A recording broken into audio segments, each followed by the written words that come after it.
Кыргызстандан барган эмгек мигранттар үчүн Орусия Федерациясы мунапыс жарыялады. Эми миграциялык мыйзамды бузган, каттоосу же уруксат кагазынын 30 күндүк мөөнөтү бүтүп калган кыргыз жарандары 22 апрелге чейин Орусиянын аймагынан чыгып туруп, кайра кирсе эч кандай айыппулга жыгылбайт экен. Она будет действовать с марта 22 числа. Мунапыс 22 марттан 22 апрелге чейин 30 күн уланат. Бул мунапыс Орусиянын аймагына кирүү жана чыгуу мыйзамынын 26 беренесинин 4-8 бөлүмүн бузгандарга жайылтылат. Бул адамдар 22 марттан тарта Орусиянын ички иштер министрлигинин базасынан аты жөнүн текшертип өлкөгө кире берсе болот. Учурда Орусия Федерациясынын аймагында 600 миңден ашык кыргызстандык эмгектенүүдө. Эскерте кетсек, бул кыргыз мигранттарына жарыяланган биринчи амнистия эмес. Былтыр дагы ушундай мунапыс жарыяланды дегенде, айрымдар Орусиядан сыртка чыгып, кайра кире албай калган учурлар болгон.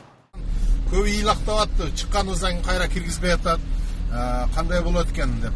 Анан биз айтарбыз да ушуну таркатып алып, ана көбүнүн убалына калбайлы, эмне дегенде, орус мамлекетинин баягы чегара кызматтагылар айтышат экен барганда, бул мыйзамдын негизинде болгон болсо, ошо мыйзамдын постановление башкасын көрсөткүлө депчи. Миграциялык кызматтын маалыматында бул мунапыс административдик жана кылмыш жоопкерчилигине тартылгандарга таратылбайт. Былтыр дагы ушундай болгондо миграция департаментине көптөгөн жарандар кайрылышып, кыйынчылыктар жаралган. Бул жолу маалымат жеткирүү боюнча көптөгөн иштер жасалып жаттыр. Көп жыл бою Орусия аймагында эмгектенген саясатчы Темирбек Асанбековдун айтымында, чет өлкөгө чыгып бара жаткан кыргызстандыктарга маалымат таратып эле тим болбой, ал өлкөнүн мыйзамдарын, калкынын менталитетин туура түшүндүрүш керек. Болбосо Кесепети Якутадагы окуядай болот. Ар бир мамлекет өзүнүн кызыкчылыгын коргойт, өзүнүн жарандарын. Ошондуктан өзүн туура алып жүрүү, өзүнүн адептүүлүгүн көрсөтүү маселесин биз бияктан мындай мамлекет деңгээлинде көтөрбөсөк, жанагындай чет өлкөдө болуп аткан жаңжалдарга барып, кыргыз элинин кадыр барып чоң сокку болот.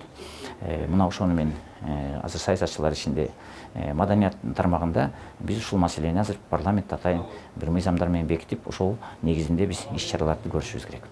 Орусиянын кара тизмесиндеги кыргыз жарандарынын саны 65 миң. Бул тизмеден соттун чечими менен өлкөдөн чыгарылгандар жана кылмыш кылып издөөдө жүргөн адамдар чыга алышпайт.